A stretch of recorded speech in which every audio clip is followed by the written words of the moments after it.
The brothers Rick and Marty Lagena are undertaking a large excavation on Oak Island's famed Money Pit area. They are working on a 7-diameter steel shaft known as True Believer 1, which has descended to a depth of almost 100 feet. The team has also recovered remnants of a mysterious wooden tunnel that resembles the vault, which may be evidence of the fabled Chappelle Vault, a 7-high container first reported by treasure hunters Frederick Blair and William Chappell back in 1897.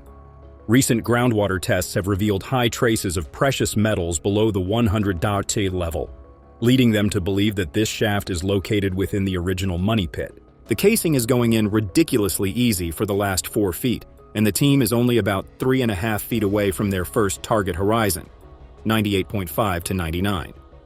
As the TB1 shaft advances deeper toward the possible tunnel, an 18.5-ton tool known as a hammer grab is being used to bring the spoils, and possibly man-made workings, to the surface.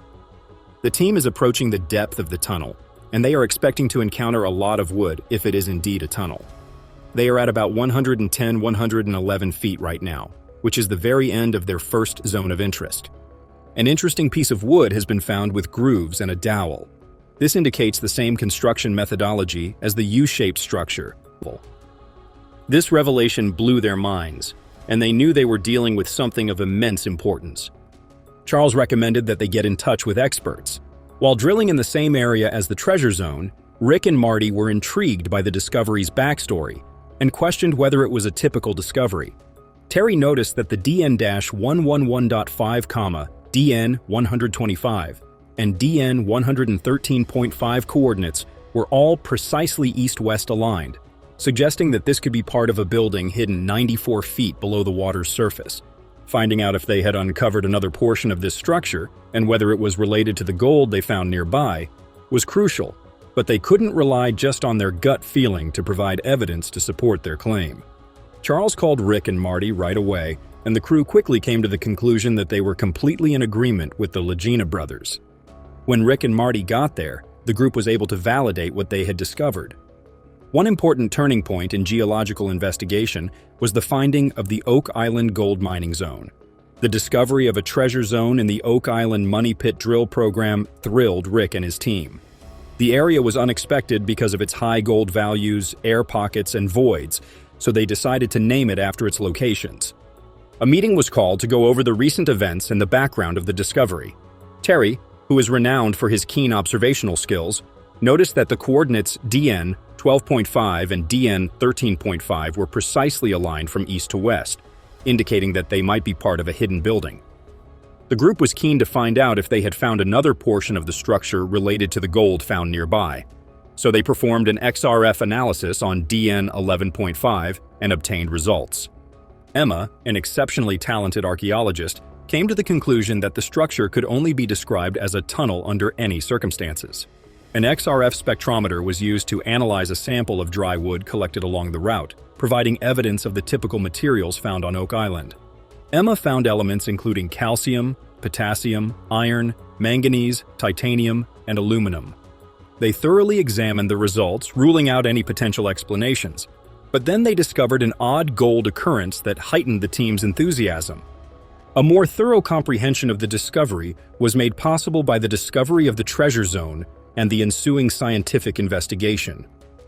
After being assigned a mysterious mission to locate Oak Island's treasure, the Lagena brothers and their team found that a piece of wood contained gold, which they initially thought was an anomaly in the team's surveyor, Steve Guptill, urged that full-scale research be conducted throughout the island's surface to determine how far the materials are spread.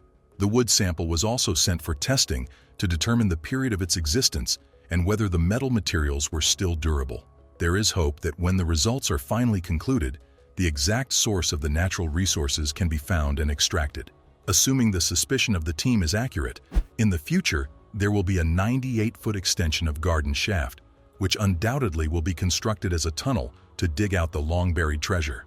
While the team continued its drilling tasks, the scanned carbon dating results of the wood sample, C14, were revealed in the war room after days of study. The team and their business partners expressed their curiosity, and while the results were positive, they were also unexpected. The results of the carbon dating of the metal-stained wood have a chance of being in existence as far back as 1755 to 1804. There is a big chance that the precious metals went unnoticed for years. Another result that stands out to Charles is the Duc d'Anville expedition to recapture Louisbourg in 1746. If his theory is even a little accurate, there is a chance that the garden shaft was a deposit region for some natural resources. His theory was confirmed by French naval ship logs that South Halifax, now Oak Island, was indeed a deposit site for valuables, treasures, and raw materials.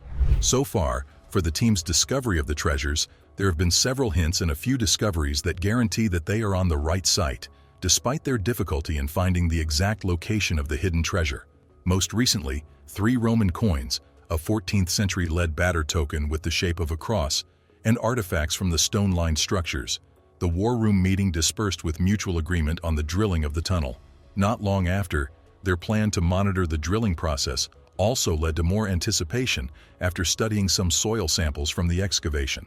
From past experience, unusually soft soil indicates 3 likely things: the presence of precious metals in the location, a worn-out underground construction, and lastly, the possibility of other humans being in a hidden site underground, very possibly a tunnel or a form of passageway southeast of the seawater, so they decided to go deeper to dry soil.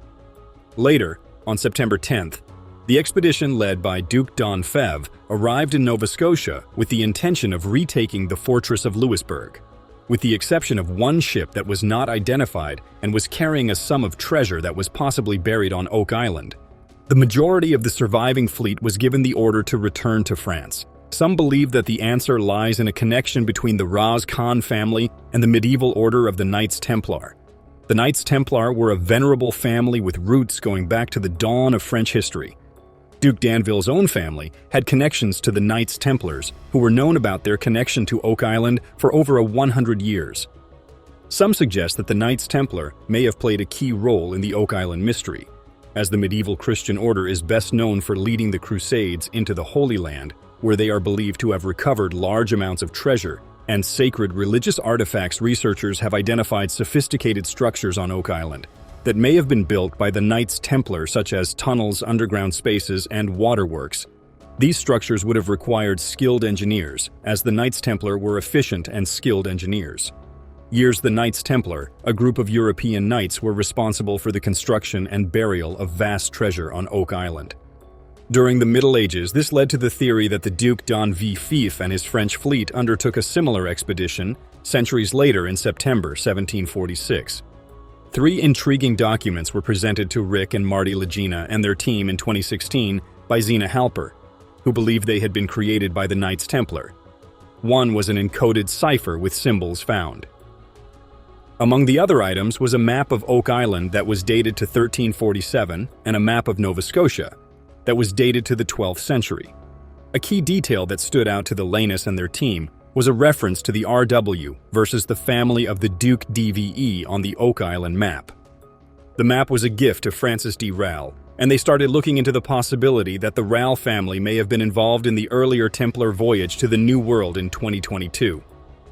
In order to study the map, Marty Legena's Aztec Empire discovered pager clay worth more than gold in the sediment of the Mesoamericans around 800, and the shore shaft was the first shaft put down to establish a mine, and the Aztecs knew they could mine there. It suggests that the Aztec treasure is not located here, but rather a couple hundred yards away. The story begins with McGinnis and his friends digging at the Money Pit, where they discovered a platform of flat stone stones related to the Royal Arch of Enoch. This platform is believed to be a copy of Solomon's Temple and the Chambers of Enoch.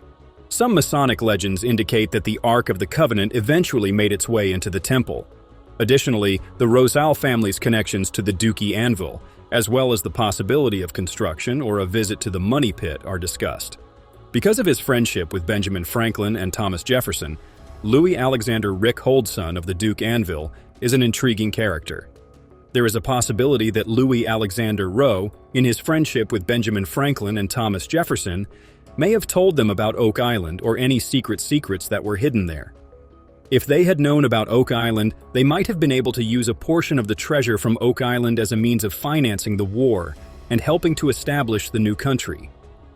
Xena is assisting a woman in New York who has been conducting study on the Templars for the past 7 or 8 years. She possesses a number of documents that are of interest, including a map of Oak Island and a map of Nova Scotia.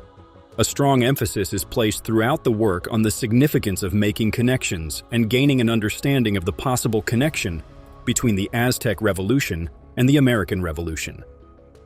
There was a finding of a cipher in a manuscript that was dated between 1178 and 1180. The document discusses the temple voyage to the northern portion of America and the arrival of the temples on an island called Oak.